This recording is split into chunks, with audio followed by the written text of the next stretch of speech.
last autumn, I left it at the entrance there to the greenhouses. In my greenhouse I've got two sections, north and south. In the middle bit there's no heating. Right.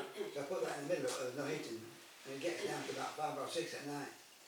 And this year we've got 4 spikes. You say you had it in your warm section. Yeah. It's not a warm growing species, it's very much a cool growing species, is ornithuricum. But as Malcolm said, I've never seen it down to those, but it's enjoying life at 5 degrees. But for those, and I guess you can still buy it regularly, I know you can get it from Holland. Peter White had a whole batch of them in full flower at last year's Congress that he bought from Holland. It's such an easy plant to grow, it grows well on the windowsill, and the chocolatey fragrance from it, if you've never smelt it, is absolutely beautiful. So a nice plant, and it does make lots of spikes. These were Peter White selling them, and they had 10 spikes on every plant. So it's a popular pot plant for the Dutch, isn't it? One of, you know, if you don't have it, does anybody else ever has ever bought Oncidium ornithorhynchum? I've had it. I've got it. Yeah. I've got one season.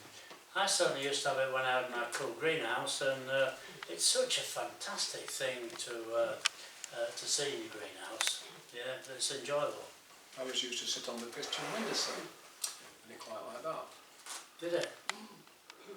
I would think it's a good windowsill orchid for those that don't have a greenhouse. It's certainly cool growing, there's no doubt about that. I remember Mansell and Hatcher when they were in existence, I'm going back 40, 50 years, they used to have boatloads of it imported from Central America. So moving on, again another fantastic orchid. This was under any other hybrid. It's a Lycaste, and Lycastes are almost unique in terms of their culture, but this is what you get from a very well-grown plant. And I brought it along, it's Lycaste Santiago de Gualeco. Yeah. I've got to ask the owner how he gets such fabulous culture on a Lycaste. Me? Fine? To be honest with you, John, I've had it just over 12 months. I bought it off Dorothy, and it had one flower on. I thought, oh, it's a nice flower that. So I bought it, and it's just gone, and I just treat it the same. What sort of conditions, Reg, are you giving it? Well, anyway, I haven't got a cool section in my greenhouse, but I have it at one end where I think it's cooler. Otherwise, It is a cool growing. I mean, this is a hybrid, but most Lycastes are, as you well know, cool growing. And I remember when I first started buying a Lycaste, and in winter it lost all its leaves, so I threw it in the bin. I thought the bloody things died. I knew absolutely nothing about Lycastes. But of course, although the leaves are fantastic, yeah, in the dormant season, Lycastes do lose all these leaves, and what you often get first is the flowers come in, yeah, before the leaves start coming on many Lycastes. I don't know this hybrid, but it's a fabulous colour, isn't it? How long do the flowers last, Reg? well, to be honest with you, one of them's been out since Christmas. It was out at Christmas. And so I presume they last over a month. And do you use your same feeding regime as what you explained with the pack? Yeah, just the same. So this is regular feeding with perhaps a house strength Acorns feed. Yeah. Does anyone else use this Acorns feed that these Belgian people have created? I do. Quite a few. Certainly I'm a member of Harrogate Society and a lot of members there, and I use it. I can't honestly say my results are any better than any other feed. But psychologically, and if that's good enough, psychologically, if you think it's right, the thing about it is that I use sometimes reverse osmosis water, and that's purified water with no trace elements in. So Acorns feed does have lots of different trace elements of magnesium and small elements of it that it puts back into the feed. You know, calcium and everything. So quite a lot. I mean, they're doing pretty well. It's not cheap stuff to buy, this Acorns.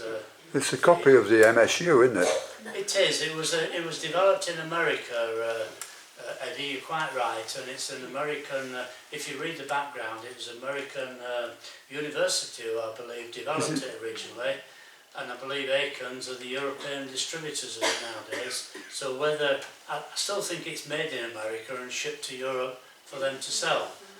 Certainly they have an agent in the UK who do sell it for Acorns, whose name I forget, but they now only sell it in the smaller tubs because the big tubs that they used to sell it in, they didn't used to make as much money. So now they start selling it in the small tubs for nearly the same price as the big tubs. But it is a powdered form feed that you have to keep totally dry when it's been stored. Yeah, you mustn't leave it in the greenhouse or anything. That's right. You get a bit of I damp, always use warm water, Dear. and I top it up with rainwater just to cool it down. Right. And that's, I've always done that. When What it do you think does the melt, benefits of that are, Reg? Well, I think especially in winter, you don't want to be going like jumping in a cold bath of water. And in summer when everything's warm, and it's too cold, I think it's still a shock. You know No, what I mean? good point. Yeah. I mean, it's a good idea if you have a greenhouse. Fortunately, my tank comes in as rainwater, but it fills the tank inside the greenhouse. Yeah. So it's a warm greenhouse, so it brings the water up to the Yeah. greenhouse temperature. But I take your point, from an outside tank, freezing cold water and rainwater, Yeah. well, we need to get in a freezing cold Yeah. shower. But- And that applies to, I think, watering Phalaenopsis or anything else. You know, I've seen people put the plants under taps and just let it run. Well, it's pretty cold when it's run a while, Yeah. isn't it? well, this acorn rain mix, when it does melt and go to a liquid form, is it useless then? I'm not sure in answer to Or that. when it goes to liquid form, does it get a bit of it's everything? Lumpy. Yeah. It's lumpy, but whether it's effective and you don't know. as a lumpy mix. Because when it's in a dry form, you mix it in water, don't you? Yeah. Yeah. Is there something specifically that Acorn Mix doesn't have in it? Like If you urea? stir it, I don't know.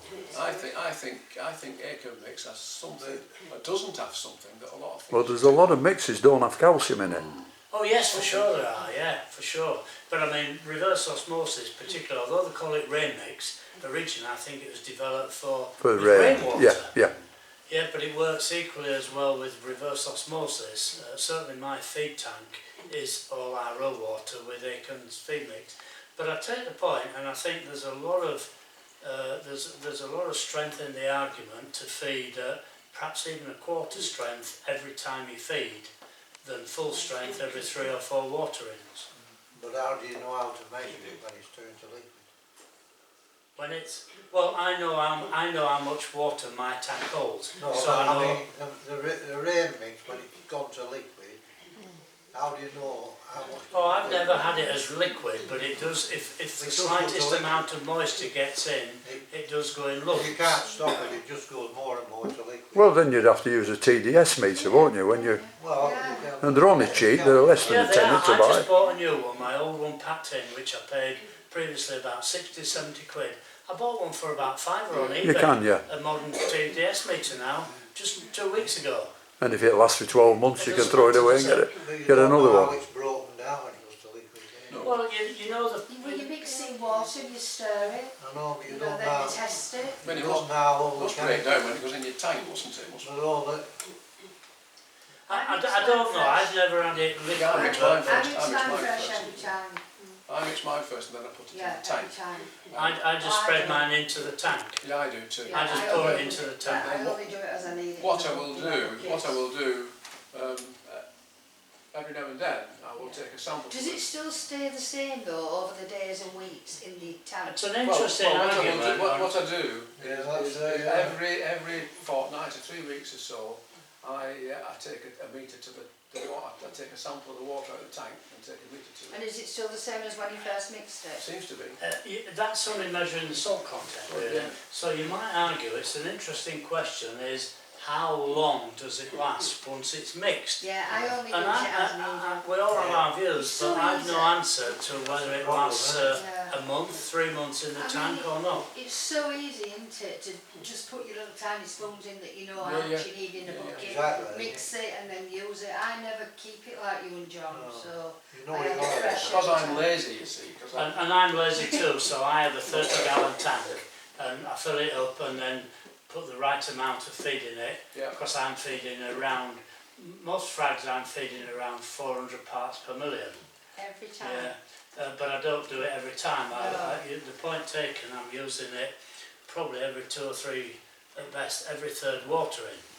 But interestingly enough, on Fragopediums, the Eric Young Orchid Foundation, in the growing period, are feeding at 1,000 parts per million.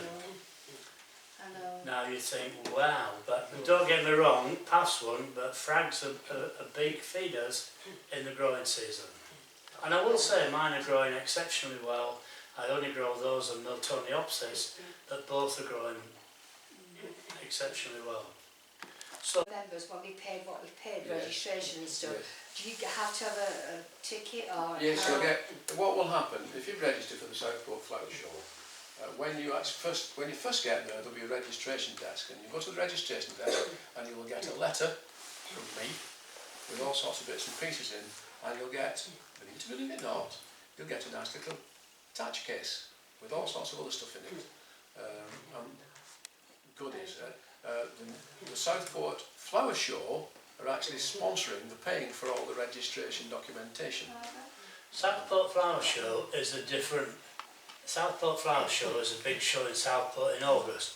This has nothing to do with Southport Flower Show. No, it's just that It's an orchid congress. I know people there, Yeah. so they're quite happy to sponsor that. The other thing you must do when you come, along with everybody else, is there will be a little chit to fill in to say how many nights you're staying in Southport and how much you've paid. It's got nothing to do with trying to get money back from the hotels. It's just that Sefton Borough Council's Department of Tourism I have an agreement with that if people stay in Southport for 2 nights and they're going to spend money in Southport and they accept that, they will give towards the cost of the event, they will give £7.50 per bum per bed over the 2 nights. Because if Well, the talk's almost finished, so I've come out to end this video, and I hope I can get it down to 15 minutes. If I can't, it'll be in 2 parts. So until next time, I'll see you all later.